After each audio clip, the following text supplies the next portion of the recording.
10 ang huling bilang ng mga namatay sa pagguho ng basura sa Binaliw Sanitary Landfill sa Cebu City, ayon sa City Disaster Risk Reduction and Management Office.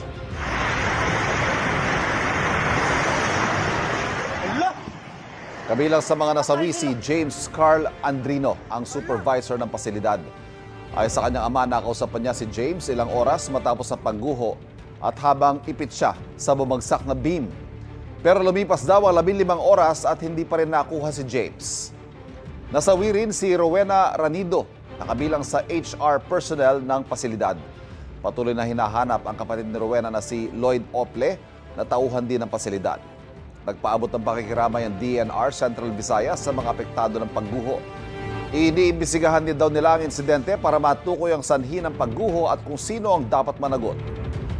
Naglabas na rin ang DNR ng cease and desist order sa operator ng landfill na Prime Integrated Waste Solutions Incorporated. Kasama sa kanilang tinitignan ay kung compliant sa environmental laws ang pasilidad. Wala pang bagong pahayag ang operator ng landfill.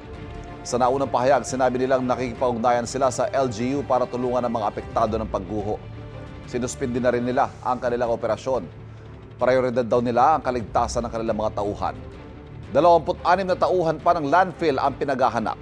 Ang update tungkol dyan at iba pang detalye tatalakayin mamaya sa panayam kay Cebu City Mayor Nestor Archibal.